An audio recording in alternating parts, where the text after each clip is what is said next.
What's the potential of any human being? You tell me, quick. Unlimited. Do most people's results reflect that true potential, yes or no? No way. Why? Because most people aren't taking enough what?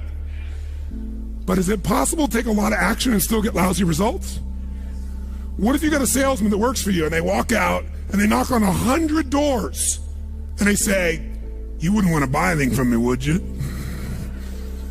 Or they don't say that verbally, but they say it non-verbally. Is that going to affect their results, yes or no? So it's not enough even to take enough action, because when we believe it's not going to work or we're uncertain, does that affect how much of our potential we tap, yes or no? See, if you don't think it's going to work, you're not going to put out a bunch of your energy when you think it's going to fail. And by the way, when you're not sure, you tap little potential. Do you take little or a lot of action? When you're not sure, when you think it's not going to work, do you take massive action or little action? Now, when you take little potential with little action, what kind of results do you get? Little lousy results. And when you get lousy results, what does that do to your belief? You go, see, I told you it wasn't going to work. Told you it was a waste of time. And then, by the way, when you have less belief, how much more potential do you take? More or less? If it's possible, you tap less potential, more or less action. Less. And what happens to your results? They get even what? And now that you got worse results, what's that do to your belief? And by the way, now you see the current economy. Isn't it true? Everybody out there is going, oh my God, the results are so bad, it's going to get worse in the future. So I better pull in my horns, there's less potential, so I'm not going to push as hard. I'm not going to take much action. Oh my God, I'm getting lousy results with little potential of action. Oh my God, it's going to get worse. That's what creates a recession, depression, whatever you want to call it. How do you change that? By the way, can it work the opposite direction? What would happen if something inside you gave you so much certainty inside of you that you felt absolutely certain that recession was your friend? That the worst economy for you was the greatest time on earth, that all you had to do is manage your state and apply your fundamentals and immerse, stay coached so you don't get off target, keep taking action, and you could own your business and you go to other people's businesses. Make sure that you know exactly what you have to do to take advantage of the opportunity when it comes your way. Let's say that one of the top priorities on your career list of goals is to get this new client.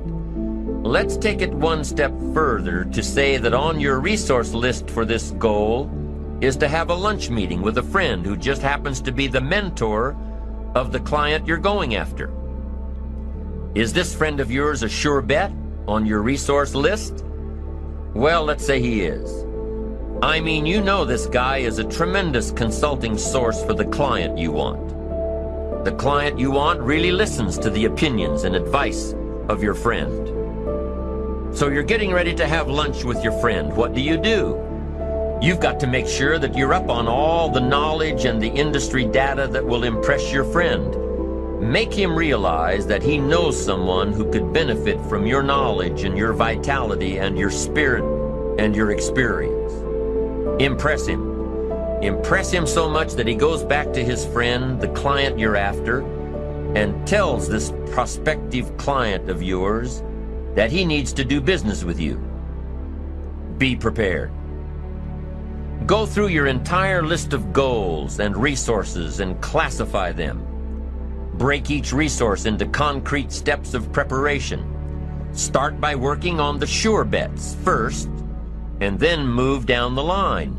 The long shots will come through every so often, but start with the resources that will serve you best now. Get ready for the opportunities before they come your way.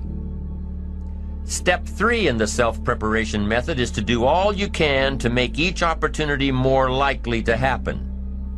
After you've determined what you have to do to get ready, to be prepared, after you've determined this, see what you can do to expedite the process. And my mama said, what you doing back there? I'm just giving him some cookies, Mamie. And she said, here you are, Leslie. Even though you're a bad little boy, I brought you some cookies. So cookie people are people who, even when you are bad, even when you are not being who you really are, they look beyond your faults and see your needs.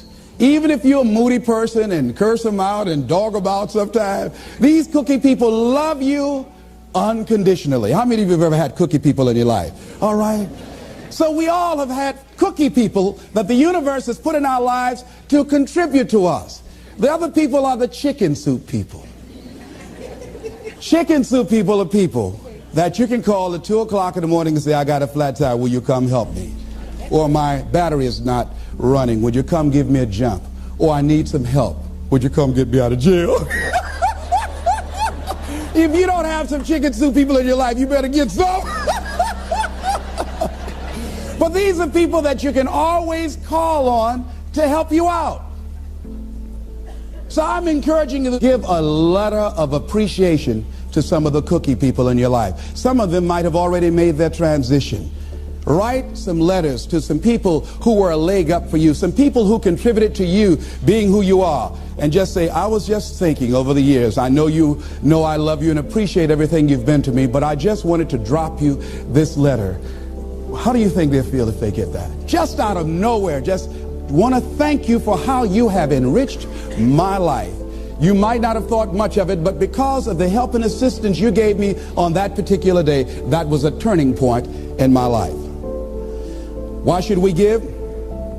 Well, giving creates a vacuum. And as we know, nature abhors a vacuum. See, when you give, you create a vacuum, you are now in a position to receive. See, if I have my arms closed holding on to everything I've got, nothing is available to come in. But if I'm open, if I've created a vacuum there, by giving and keeping the flow going, the stuff in the universe is going to come back to me, ladies and gentlemen.